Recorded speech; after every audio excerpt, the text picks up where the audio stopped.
Hey guys, what up? All right, here we go. I'm gonna show you guys how to stop the clock. How to trade your way out of trouble. We're gonna use COSM.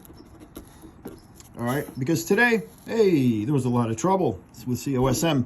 I'm gonna use easy numbers. Okay, so let's go ahead and we'll use 60. Let's say we opened at 60 today. Guys, this is when a stock is tanking like it did today. Okay, she took off basically from 60 down to 40. And in my Discord, I was hearing a lot of people remained at 60 and they were asking, Teddy, did you sell? Teddy, what did you do? Did you sell? 100%. Teddy sold.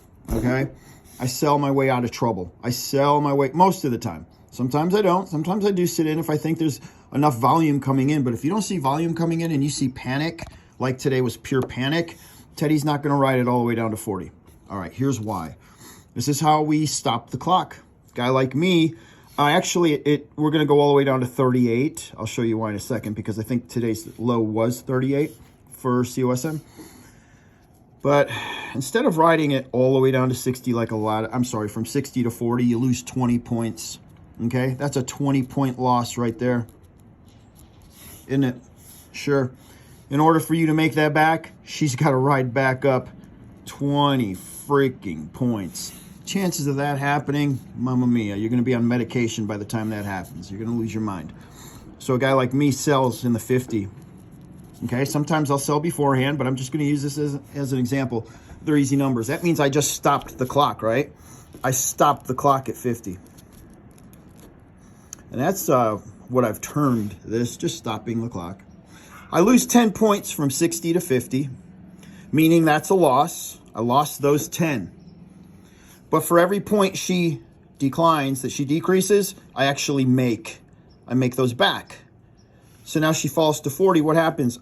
From 40 back to 50, all I got to do is ride 40 to 50. I make my 10 points back. Here's what we did, though. Today, the way we found 40 was she was juggling 38, 39.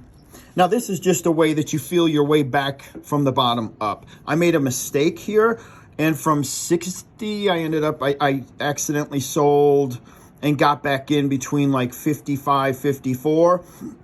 So I sold at 54, and I'm like, oh, shit, she's still tanking. I got back in at 54, and she was tanking, so then I sold again at 53. I lost another point in the middle here. Which that happened, so I made a mistake in the center today because I didn't expect it to tank the way it did.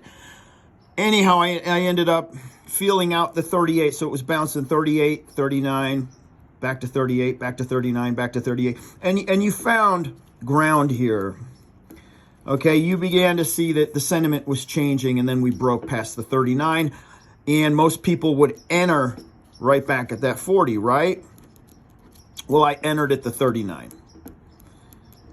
Whereas some of you people that were still in, you didn't get to re-enter down here.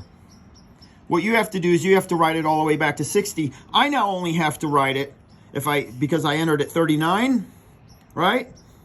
I only have to ride it to like 49. Once I break 49 and I hit 50, I'm in the green. I'm making money. If I go all the way back to 60, holy shit, I'm making a lot of money. But you guys aren't making any money if you just rode it all the way down and then you ride it all the way back to the top. You have to stop the clock here.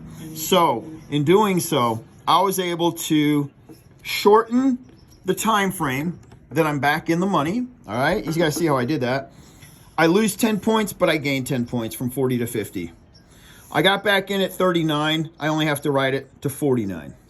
Anything above 49, I'm now in the money. I stopped the clock. It's that easy. You have a 20-point loss if you ride it all the way down and you wait for it to come all the way back up. Teddy only has a 10-point loss because I got out, re-entered, rode it back. Hopefully that explains a little better. I know that's messy, but that's the idea. All right, guys, peace.